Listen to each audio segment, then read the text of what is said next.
Assalamualaikum warahmatullahi wabarakatuh. Selamat datang semuanya. Perkenalkan, nama saya Muhammad Rio Gatuh Santoso. Pada video kali ini kita akan belajar sedikit tentang bakteri. Materi ini adalah salah satu topik dalam pelajaran IPA Biologi. Namun dalam penerapannya siapapun kita tidak ada salahnya belajar tentang materi bakteri pada video kali ini. Lagi pula kita tidak bisa lepas dari sepak terjang dalam bakteri dalam kehidupan kita sehari-hari. Adapun yang akan kita pelajari pada video ini adalah tentang struktur, cara hidup, reproduksi, dan peran bakteri dalam kehidupan. Sebelum kita mulai belajar, yang belum cuci tangan dulu. Mari kita jaga diri kita dan ikuti protokol kesehatan untuk kebaikan bersama. Baiklah, setelah kita selesai cuci tangan, mari kita tanpa banyak basa-basi lagi, kita langsung saja ke materi. Sebelum itu, sebagai pembuka, apa sih yang dinamakan bakteri itu? Bakteri berasal dari kata bakterion, yang berarti batang kecil.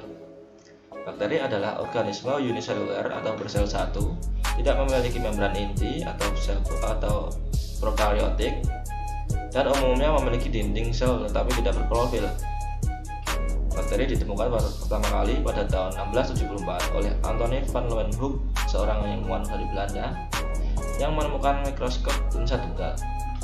Dan istilah bakteri baru saja diperkenalkan oleh Ehrenberg pada tahun 1828. Nah, selanjutnya adalah ciri-ciri tentang mengenai bakteri. Bakteri memiliki ciri-ciri. Yang pertama merupakan organisme mikroskopis, yang pada umumnya sel bakteri berdiameter 0,5 sampai 5 mikrometer. Namun ada pula yang berdiameter hingga 0,5 mm. Memiliki bentuk yang bervariasi, yaitu batang, bulat, dan spiral. Dapat dilihat dengan mikroskop cahaya maupun mikroskop elektron. Agar lebih memahami mengenai struktur bakteri, yuk saya perhatikan penjelasan berikut. Yang pertama adalah ada kapsul. Kapsul adalah lapisan atau bagian paling luar dari bakteri yang menyelimuti dinding sel. Ketebalan lapisan tersebut bervariasi pada berbagai jenis bakteri. Lapisan yang tebal disebut kapsul, sedangkan bila lapisannya tipis disebut lapisan lendir. Bagian kapsul pada umumnya dimiliki oleh bakteri yang hidup sebagai parasit dan bersifat patogen. Sedangkan lapisan lendir dimiliki oleh bakteri saproba, yaitu bakteri yang mendapatkan makanan dari sisa organisme.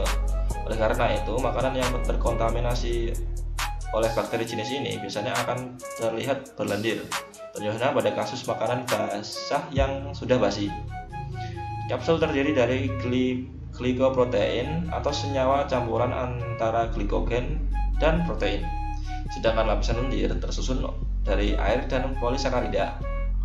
Kapsul dan lapisan lendir memiliki fungsi sebagai pelindung sel dan membantu pelekatan dengan sel bakteri lain atau pada substrat. Yang kedua ada dinding sel yang tersusun atas senyawa peptidoglikan, yaitu polisakarida yang mengikat protein. Ketebalan lapisan ini akan berpengaruh dalam proses pewarnaan yang digunakan dalam penggolongan bakteri, yaitu bakteri gram positif dan gram negatif. Dinding sel ini berfungsi untuk mempertahankan bentuk sel, memberikan perlindungan fisik, dan menjaga sel agar tidak pecah dalam lingkungan yang hipotonis atau tekanan osmotik lebih rendah.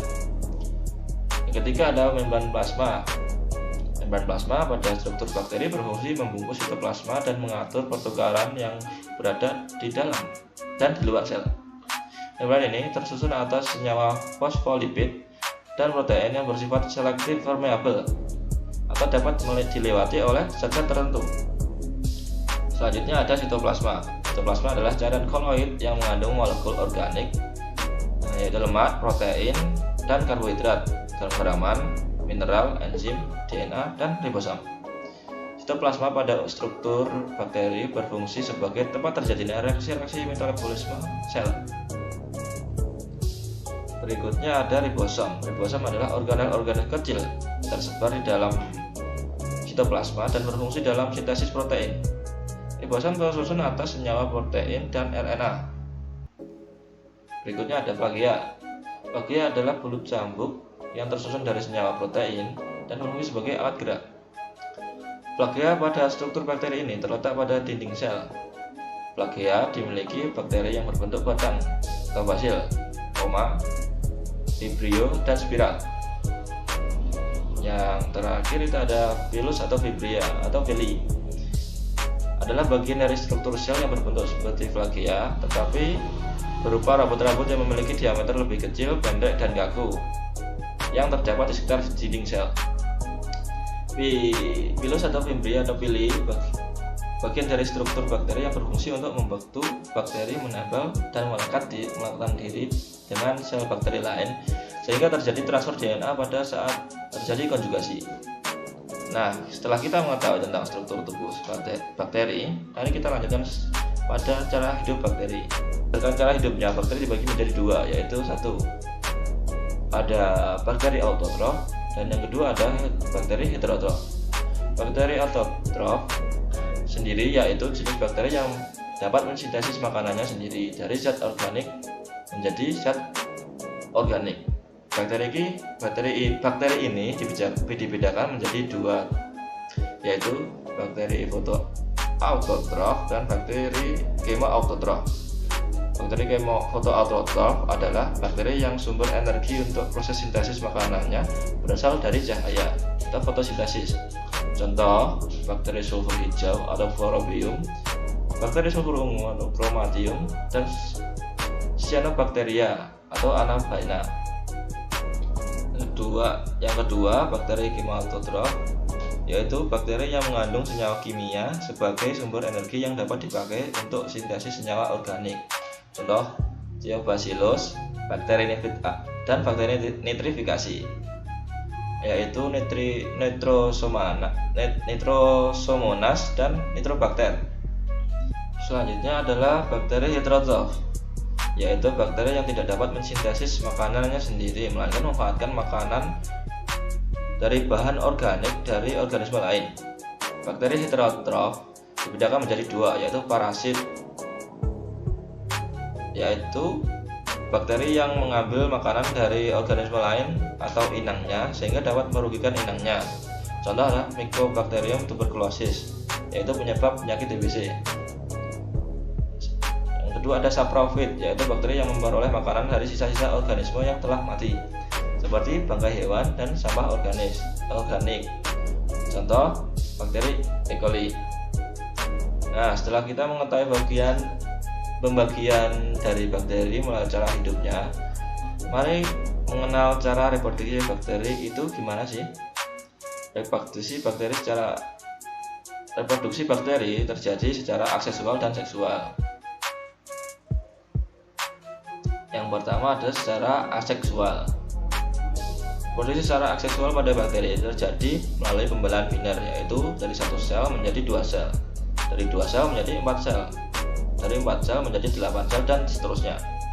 Pembelahan biner tersebut terjadi secara amitosis atau secara langsung, yaitu tidak melalui tahap-tahap tertentu seperti pada pembelahan mitosis.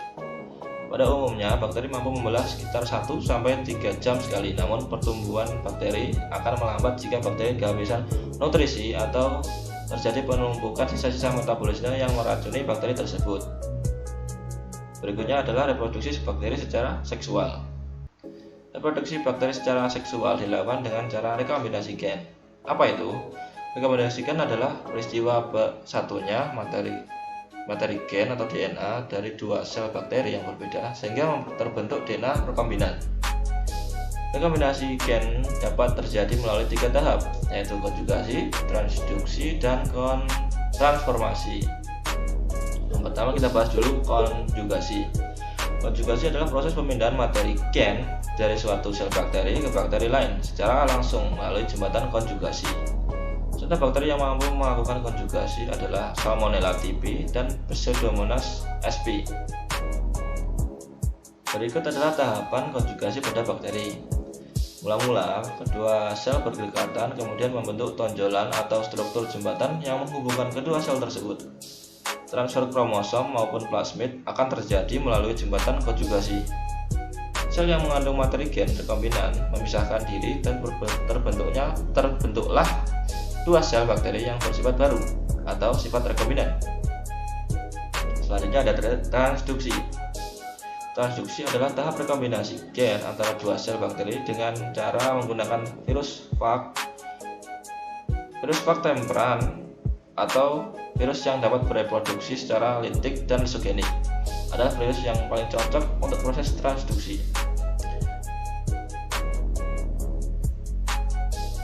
Selanjutnya adalah transformasi. Transformasi adalah tahap rekombinasi gen yang terjadi pada bakteri melalui pengambilan langsung sebagian materi gen dari bakteri lain. Nah, kita kan sudah mengerti baik tentang cara bakteri bereproduksi. Selanjutnya kita bahas peran bakteri dalam kehidupan. Apa saja peran bakteri dalam kehidupan? Apakah semua bakteri bersifat merugikan? Untuk menjawab pertanyaan tersebut, mari simak penjelasan berikut ini. Ada beberapa bakteri yang dapat menguntungkan bagi manusia dalam berbagai bidang. Yang pertama adalah dalam bidang pertanian. Dalam bidang pertanian, kita dapat mengenal Rhizombium yang ada pada akar tanaman kacang-kacangan atau bolong-bolongan yang dapat mengikat nitrogen bebas di udara. Ada Azobacter dan Clostridium yang mampu menyuburkan tanah karena ada pengikatan nitrogen bebas di udara. Ada Nitrosomonas dan Nitrococcus yang mampu menghasilkan senyawa nitrit yang dapat menyuburkan tanah. Di bidang industri makanan, kita dapat menjumpai Streptococcus thermophilus dan Lactobacillus bulgaricus untuk membuat yogurt, Acetobacter sillinum untuk membuat nata de coco, dan Streptococcus lactis untuk membuat keju. Pada bidang farmasi, kita dapat menemukan Streptomyces griseus yang menghasilkan antibodi streptomycin yang bermanfaat untuk memberantas bakteri TBC.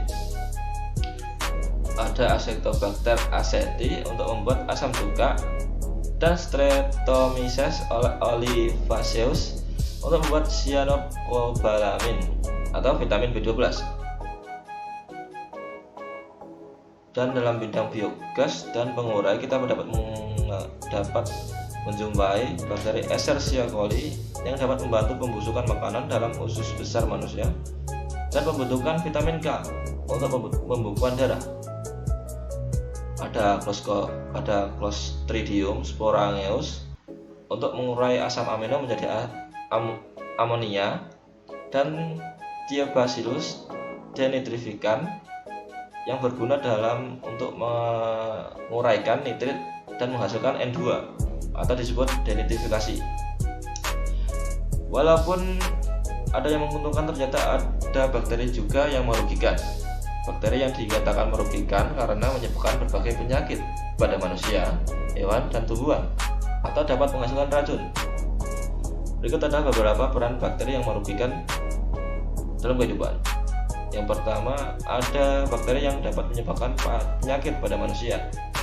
Ada Mycobacterium tuberculosis, yakni penyebab penyakit TBC, Salmonella typhosa, penyebab penyakit tifus, dan Diplococcus pneumonia yang menyebabkan penyakit radang paru-paru, dan terakhir Vibrio cholera, menyebabkan penyakit kolera, dan masih banyak lagi.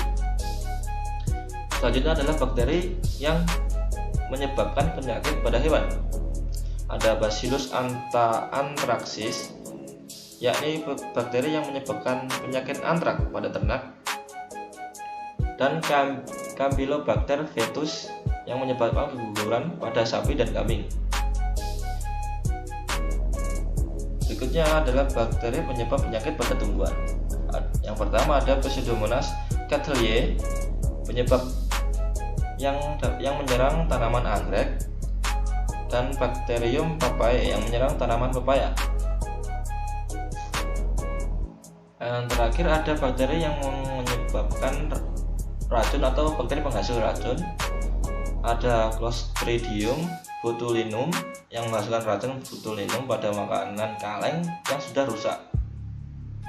Ada Leuconostoc mesenteroides, yakni bakteri yang menyebabkan makanan berlendir. Bacillus sp menyebabkan bau tengik pada roti.